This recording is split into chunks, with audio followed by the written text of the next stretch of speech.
সুপ্রিয় পাখি মণ্ডলী বন্ধুগণ, আসসালামু আলাইকুম। আশা করি সকলে ভালো আছেন। আলহামদুলিল্লাহ, আমি অনেক ভালো আছি আপনাদের দয়া এবং আল্লাহ তাআলার রহমতে। তো আজকে বাহিরের একটি ভিডিও নিয়ে আসলাম আমার মিঠু আর মিতুকে নিয়ে। যেহেতু আমি গ্রামের বাড়িতে আছি, সেই কারণে আমার মিঠু আর মিতুকে নিয়ে বাহিরে ভিডিও করলাম। তো আজকে আমি পাখিকে নিয়ে বাইরের ভিডিও করতেছি, কারণ পায়ে তাদের হারনেস পরে দিছি। এই কারণে হারনেস পরে দিছি যেহেতু গ্রামের বাড়িতে অচেনা জায়গা, নদীর ধারে দেখেন কত সুন্দর পরিবেশ নদীর ধারে।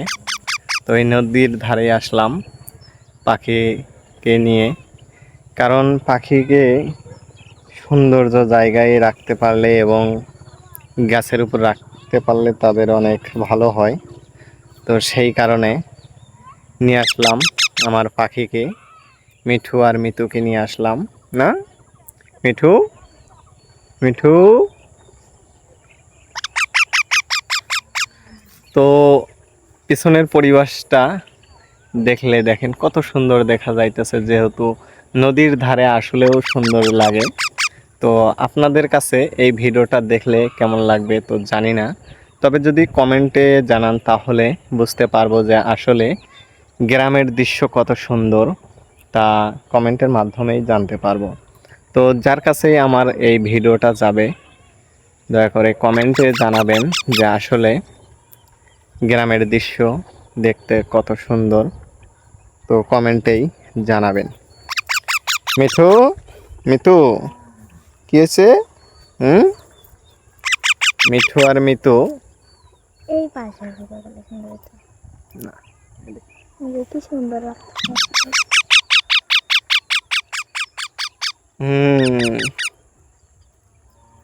এতই ডাকাডাকি, এতই ডাকাডাকি। দেখো তো, আরো ডাকো। মিঠু, মিতু, মিতু ডাকো তো, দেখো ডাকো ডাকো। আজকে তোমাদের হারনেস পরে দিছি না? পাপ্পা দাও তো, পাপ্পা দাও।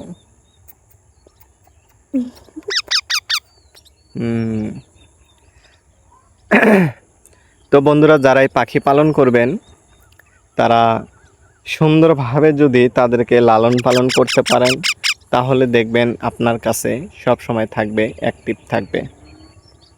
তো সবাই অ্যাক্টিভ রাখার জন্য পাখিকে সুন্দর পরিবেশে এবং খাবার দিতে হবে নিয়মিত। আপনি যদি টাইম মেনটেন করে যদি তাদেরকে খাওয়াতে পারেন, তাহলে দেখবেন আপনার পাখি আপনাকে ছেড়ে কখনো চলে যাবে না। তো সেই কারণে তাদের নতুন নতুন পরিবেশে আনতে হবে।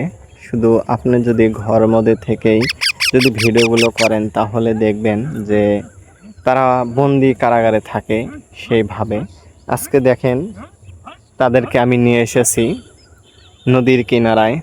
তো দেখতেই পারছেন নদীর কিনারায় নিয়ে এসেছি, তারা অনেক আনন্দে আছে যেহেতু নদীর ধারে নিয়ে এসেছি। না মিঠু, মিঠু, দেখতেই পাচ্ছেন যে আমি ঘরের ভিতরে থেকে এই ভিডিওগুলো দিয়েছি, যা এত চেঁচামেচি করে নাই, তারা এভাবে সাউন্ড করে নাই। তো আমার এই ভিডিওটা যদি আপনারা সম্পূর্ণ দেখেন, তাহলেই বুঝতে পারবেন যে আসলে বাইরে থেকে বাহিরের দৃশ্য দেখে পাখিগুলো কত সুন্দরভাবে চেঁচামেচি করে এবং তারা কত আনন্দে আছে। তাই এই ভিডিওটা যদি সম্পূর্ণ দেখেন তাহলে বুঝতে পারবেন। তো সবাই আমার পাখিগুলোর জন্য দোয়া করবেন, কারণ পাখিগুলো যেন সুস্থ সবল থাকে। তো অনেক কষ্টে তাদেরকে গ্রামের বাড়িতে নিয়ে আইছি, কারণ 22-23 ঘন্টা গাড়ির ভিতরে ছিল। তারা বন্দি হয়েছিল, অনেক নির্জীবী হয়ে গিয়েছিল। তাদের জন্য দোয়া করবেন, আল্লাহ তাআলা যেন সুস্থ সবল রাখে, কারণ তাদেরকে পোষ মানাতে পারলে আলহামদুলিল্লাহ। এবং আপনারা দিন নতুন আমার ভিডিও দেখতে পারবেন আমার মিঠু আর মিতুকে নিয়ে আপনাদের সামনে ভিডিওগুলো নিয়ে আসব। কারণ আমি যেভাবে আমার পাখিকে লালন পালন করতেছি, তো সেই সব ভিডিও আমি আপনাদের সামনে তুলে ধরব। আপনাদের জন্যই আমার এই ভিডিওগুলো নিয়ে আসব, যাতে আমার বন্ধুগণের অনেক উপকারে আসে এবং আমার বন্ধুগণ যেন আমার এই ভিডিওগুলো দেখে পাখি পালন করতে পারে। তো সবাই ভালো থাকবেন, সুস্থ থাকবেন এবং আমার জন্য দোয়া করবেন। ধন্যবাদ।